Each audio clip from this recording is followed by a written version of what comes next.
Hello everyone, good afternoon. I just got home. I wasn't able to do an intro kaninang morning because naghahabol ako ng oras.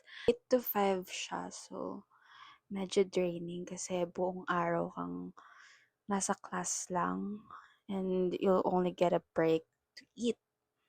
And tomorrow we will have our test. Ayun pala, I have to get a passing score din muna sa TDC para makuha ko yung certificate bago ako makakuha ng student permit. Right now, I'm just taking a rest kasi napagod ako. Like, grabe girl. Napagod ako, so now I'm just resting. Then later, mag-aaral tayo and we'll get a sleep because I only had 4 hours of sleep. That's the update. Good morning, everyone. Today is Sunday and it's currently 6:42 a.m. It's the second day of my TDC today and today din gaganapin yung exam namin. 8 yung schedule ko today and before ako umalis, I'm gonna go sa 7-Eleven muna to buy tinapay and snacks for later kasi 8 to 4 ako today. So, mahaba-haba siya. I'll try to bring you guys along with me. Una, I can't vlog since I'm listening. Second, I'm not sure if I'm allowed to vlog. And third, nakakahiya.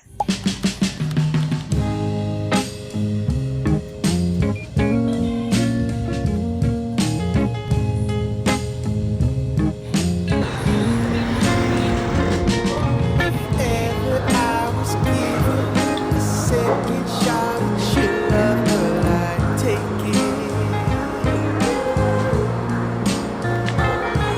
But happy ever after never means forever, girl, let's face it. Hi guys! Yes, I'm back sa condo and honestly, okay lang. Okay lang yung exam. I'm just glad na napasa ko siya and tapos na. So tomorrow, tutuloy na natin yung process sa pagkuha ng license. I'm on to the second step, which is to get my student permit. So, in order to get that, kailangan kong bumalik tomorrow sa driving school to get my TDC certificate and as well as do my medical. Then, babalik ako here to go naman sa Robinsons, Manila to get my student permit kasi meron silang extended office there ng LTO.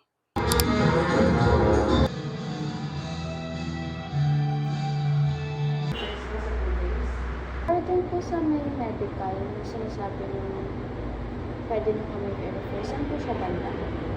Saan bandang LTO here? Sige. Walking distance.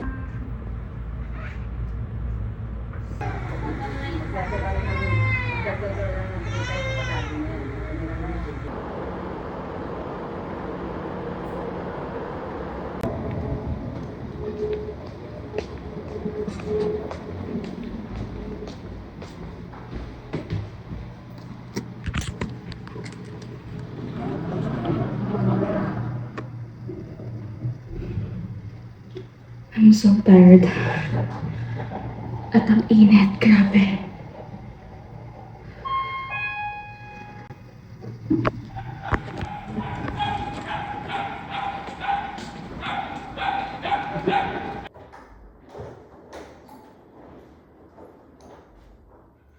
Hello everyone! I just got home. Grabe, sobrang nakakapagod yung araw na to. I started my day around 7 a.m. ata. Yeah, umalis na ako ng condo around 7 a.m. Pumunta na ako agad ng Pasay sa driving school ko to get my TDC certificate. Tapos, after that, nagpa-medical ako, which is walking distance lang from my driving school. Then, yun yung natagalan ako na nakakaba na siya actually. 3 hours akong naghintay doon since mahaba yung pila and yung process itself is medyo matagal yung waiting time mo, like yung interval per person. So yeah, 3 hours ako doon. And after nun, dumiretso na agad ako sa Robinsons, Manila to eat my lunch muna kasi grabe, nakakapagod talaga maghintay. And after that, inasikaso ko na yung student permit ko sa LTO, which is sa Robinsons, Manila din. And to be honest, sobrang bilis nung process nung sa student permit ko. Yun, and very accommodating din yung staff actually. So, I was really bothered kanina kasi nga, as in deadbat na yung phone ko. So, hindi rin ako nakapag-vlog and aside from ayoko mag-commute, paano ako magbo-book, right? Tapos yung isang staff dun, he offered na i-charge yung phone ko. So, 'di ba? So, thank you kuya. I forgot to ask his name though. Anyway, I'm just gonna rest kasi sobrang nakakapagod siya. And later, I'll go to the gym. Hehe. That's my rest actually, yung gym. So yeah, that's the life update. Hello everyone. So, hi. Tagpi-tagpi na talaga yung vlog ko. But anyway, kakatapos ko lang mag-film sa TikTok ng very raw na content kasi wala lang, may shinare lang akong product sa kanila and, you know, I took some pictures na rin. Anyway, gusto ko lang mag-share sa inyo ng book review. So, aside from Happy Place, nagbasa na rin kasi ako ng book. This is the Fuck No by Sarah Knight. So, it is about how to stop saying yes when you can't, you shouldn't, or you just don't want to. So, tapos ko na siya. Honestly, quick story time lang, hindi talaga ito yung una kong sinimulan na libro, okay? Dalawa kasi yung binili ko. So, yung una, meron talaga tayong mga libro na parang hindi mo siya kayang tapusin kahit una pa lang. Parang hindi ka ma-hook. So, ako kasi, kapag may mga ganong times so parang, okay, shit, medyo hindi nakaka-hook yung beginning, tina-try ko pang basahin. You know, baka lang nandun siya sa bandang gitna or ano, pero wala talaga guys. Sobrang nabobore ako na basahin yung libro. So, pumunta ako sa pangalawang libro and this one, agad-agad, na-hook niya yung attention ko. So, in just one sitting, natapos ko yung libro. Well, hindi naman kasi siya ganun kakapal, pero yeah. Basically, sa book title itself is How to Say No talaga. Ako kasi, I'm a people pleaser. Ang hirap mag-no. Alam mo yung parang grabe yung over commitment ko sa maraming bagay kasi yes lang ako ng yes. Pero this one, ang ganda. And what I love about this is that sobrang detailed niya. Hindi lang siya more on conceptualizing. Like, ginaguide ka niya talaga step by step in every situation kung ano yung dapat mong sabihin. And so, yun yung nagustuhan ko sa kanya. Hindi siya more on concepts lang. Talagang pinapakita niya yung application. It's a 10 over 10, honestly. Ang ganda ng book na ito.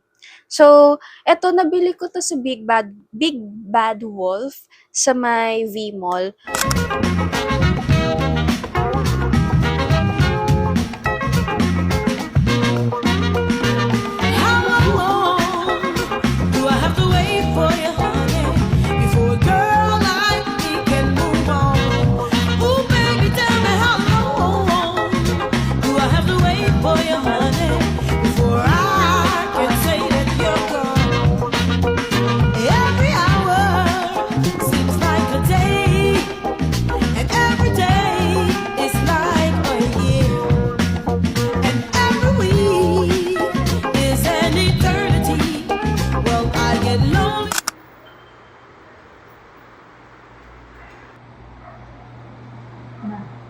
Ba, sino ka? Ano nga to? Sino? Ano yan? Sino yan?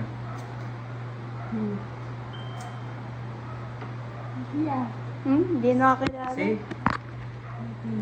Ating ko.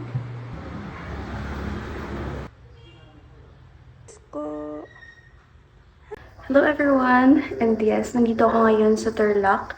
Umuwi ako last night but I wasn't able to vlog kasi malakas yung ulan and I just don't feel like vlogging kanina. So now, kakain na kami ng lunch. And ang lunch ko is dinuguan. So let's see.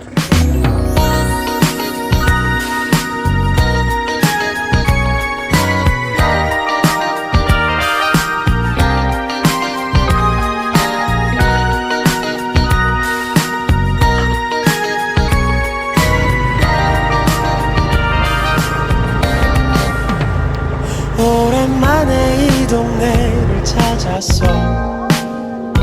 골목골목을 따라다니면서 희미하게 남아있는 우리의 흔적을 지나 고개를 들어본 네 맘의 새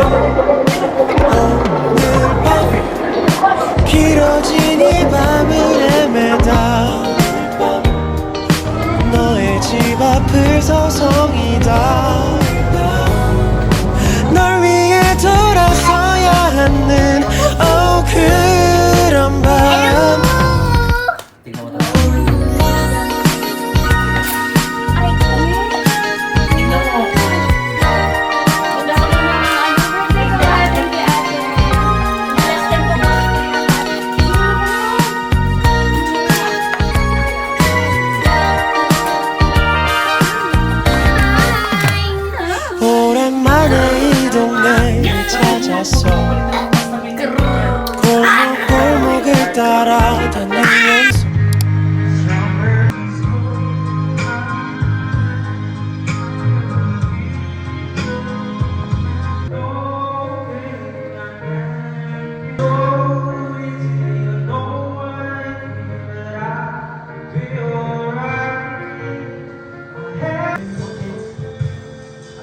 Three, go, blow.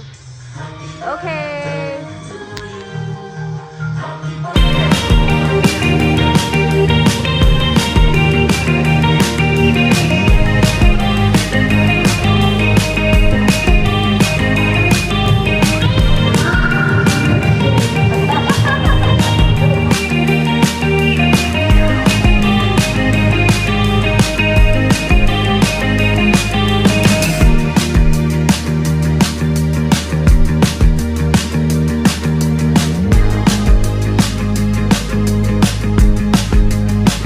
Hello everyone! So, kakauwi ko lang po and I'm really tired of sleep. But, hindi pa ako makapagtuloy-tuloy ng rest because I'm moving out tomorrow and ngayon inaasikaso ko na yung mga kailangan kong hakutin bukas para if ever man na mapagod ako, at least konti na lang yung mga asikasuhin ko tomorrow because susunod ng late na gising bukas. One pa naman yung move out ko, so carry ko siya. Right now, ang una kong ginagawa is nilalagay ko na sa maleta yung mga clothes ko. And nung umuwi ako ng Tarlac, nag-uwi na ako actually ng mga damit. And honestly, ang dami ko palang damit. Okay, in my defense, bihira lang kasi ako umuwi ng Tarlac. So, hindi lang konting pambahay yung dala ko. Meron din lakad, meron din pang sa formal, you know, for the events. That this one, kayo na bahala. Tapos you order this one. I love this one. Like, I love it.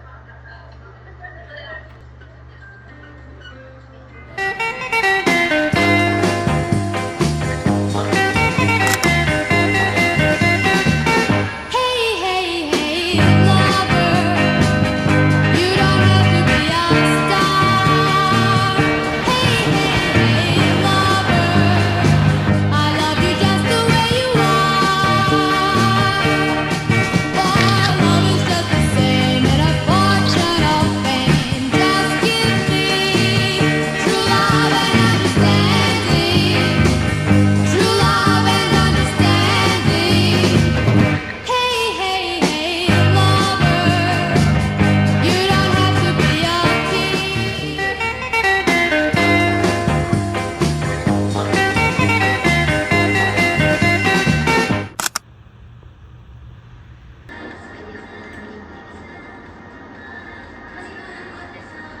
Hula nyo. Actually guys, itong apartment na to, hindi siya yan sa inyo. And I understand why. Kasi Hello everyone! So, good morning. So, excuse my voice kasi medyo masama yung pakiramdam ko today. But anyway, wala kaming pasok today because it's Thursday. So, ilalaat ko tong day na to to do some work, especially sa mga need kong i-edit and as well as mga personal things that I need to work on. But right now, I'm just editing my TikTok vlog. Then after that, I'm just gonna film some content. Then we'll proceed sa pag-edit ng vlog ko sa YouTube because late na ako. Ang dami ko ng videos na nakapending lang na hindi ko na-edit for some reason because lately I've been in a slump talaga sa pag-edit. But anyway, ayun siya. So, maaga akong gumising ngayon kahit walang pasok because I need to get work in. So, yeah, let's just end